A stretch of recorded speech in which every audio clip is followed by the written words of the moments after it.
Government ने इन सारे apps को बैन क्यों किया? Is this a permanent ban और is this just a patriotic sentiment? ये सिर्फ लोगों को प्लीज करने के लिए लिया गया एक्शन है या is there a real reason behind this? इन चाइनीज ऐप्स पर किस टाइप का कंटेंट है, वो अच्छा है या नहीं, वो कैसे सोशल मैसेज देता है, इस चीज के बारे में हम बात नहीं करेंगे। इन द नेक्स्ट 3 मिनट्स हम बात करने वाले हैं इन ऐप्स के सीरियस सिक्योरिटी कंसर्न्स के बारे में। हम आपको फैक्ट्स बताएंगे, फिर आप डिसाइड कीजिए कि ये ऐप्स बैन करना सही है या नहीं। अगर आपको इस वीडियो से कुछ नॉलेज मिलता है, कोई फैक्ट्स मिलते हैं, तो प्लीज इस वीडियो को शेयर कीजिए ताकि ये सारी चीजें और लोगों तक पहुंचे। हम ऐसे ही इंडिया के बारे में पॉजिटिव वीडियोस बनाते हैं, कॉन्वर्सेशन स्टार्ट करते हैं। तो अगर आपको हमारा काम पसंद आता है तो please subscribe to our YouTube channel and don't forget to press this bell icon. TikTok users का डेटा कहां स्टोर होता है, वो कैसे यूज होता है, इन सारी चीजों के बारे में क्वेश्चंस 2018 से रेज हो रहे हैं। एज अ रिस्पॉन्स बाइडांस सेड कि इंडिया में डेटा लोकलाइजेशन हो जाएगा। This news is 1 year old and still all of our data is stored outside India.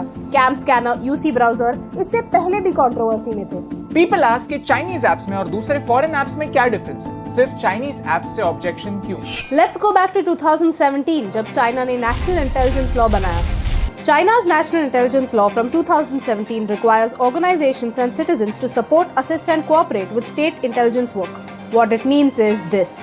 अगर चाइना को कल सिक्योरिटी रीजंस के लिए किसी भी चाइनीज कंपनी से डेटा चाहिए तो ये कंपनी ऐसे नहीं कह पाएगी कि ये प्राइवेट डेटा है, उनको वो डेटा देना पड़ेगा। This is not just India. The Dutch Data Protection Board, the European Data Protection Authority भी टिकटॉक के ऊपर प्राइवेसी इन्वेस्टिगेशन कर रहे हैं। यूएस और ऑस्ट्रेलियन मिलिट्री में भी टिकटॉक बैंड है। And all of this data can be used to spy on India. Plus, recently Apple users ने ये नोटिस किया कि iOS 14 में क्लिपबोर्ड में कॉपी किया हुआ डेटा टिकटॉक पढ़ सकता है। Think about what you copy on your clipboard. Your OTP, your links, your forwards, everything. And of course, given the current conflict with China, is it even safe to risk it and give so much sensitive information to China? So, out of all these apps, TikTok was the first to answer.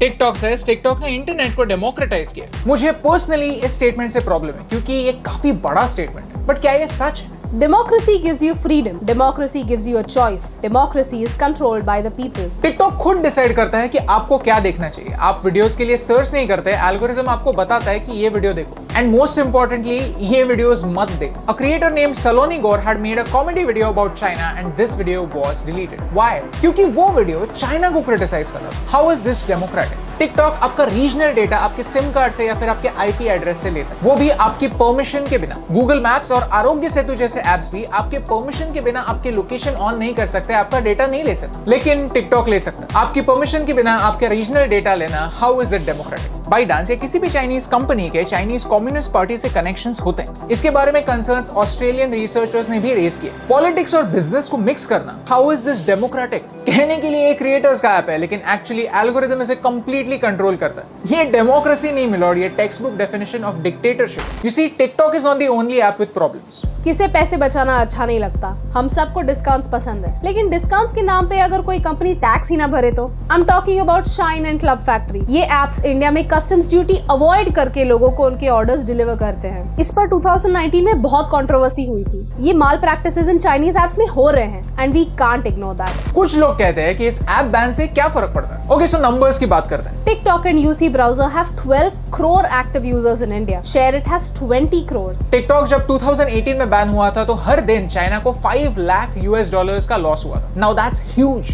Now most importantly, is this ban permanent? The answer is I don't think so. If data privacy is the only reason, then जो काम 1 साल से pending था वो अगले कुछ weeks में हो जाएगा। The apps that have so much money and power to delete millions of one-star reviews to improve their ratings will hire the best lawyers to get them back on track. But China का ये law जिसकी वजह से Huawei US में ban हो गई थी, ये लॉ कोई चेंज नहीं करेगा। चाइना को कोई भी एक्शन लेने पर मजबूर नहीं करेगा। That's the tragedy. Over here we want to suggest a real solution from our side. China में किसी भी बाहर की कंपनी को ऑपरेट करने के लिए किसी चाइनीज कंपनी के साथ जॉइंट वेंचर करना पड़ता है। Blue Hole Corporation, the company that owns PUBG, the PC game, had to do a joint venture with Tencent, a Chinese company, to launch PUBG Mobile in China. Same rules India में भी होने चाहिए। अगर आपको India में operate करना है तो हमारे प्रिंसिपल्स पर ऑपरेट करना पड़ेगा। इंडिया के किसी मेजर टेक कंपनी के साथ आपको जॉइंट वेंचर करना पड़ेगा। आपका सारा डेटा इंडिया में ही रखना पड़ेगा। एंड मोस्ट इंपॉर्टेंटली, आपकी लॉयल्टीज चाइना से नहीं, आपके कस्टमर से है, ये प्रूव करना पड़ेगा। India needs to push for a strong data protection bill. So if you agree with us, please share this video, क्योंकि ये मैसेज ज्यादा से ज्यादा लोगों तक पहुंचना जरूरी है। इन एप्स को बैन करना हमारी स्ट्रेटेजी की शुरुआत है, दी एंड नहीं। So let's reduce our dependency on China even more. Lastly मुझे हमारे सारे व्यूअर्स को एक रिक्वेस्ट करनी है, किसी भी टिकटॉक यूजर को गाली मत दीजिए, उन्हें बेरोजगार मत कहिए यार, बहुत बुरा लगता है। And if you are a TikTok creator then आपको टिकटॉक ने एक कॉन्फिडेंस दिया है कि आप इंटरेस्टिंग हैं। Don't lose that confidence, don't lose that hope. किसी भी प्लेटफॉर्म से ज्यादा आपका टैलेंट मैटर करता है and if you have talent then you don't have to worry. TikTok के पहले भी इंडिया चल रहा था और टिकटॉक वापस आए या ना आए, इंडिया तो चलेगा। ये बैन टेम्पररी है या परमानेंट, इस पर हमारा कंट्रोल नहीं, लेकिन इन सारे एप्स के अल्टरनेटिव्स ढूंढना हमारे कंट्रोल में है। डेटा प्रोटेक्शन के बारे में अवेयरनेस फैलाना हमारे कंट्रोल में है। ये सिर्फ एक स्टेप है और सेलिब्रेशन के लिए बहुत टाइम बाकी है, लेकिन धीरे धीरे चीनी कम करना हमारे कंट्रोल में है।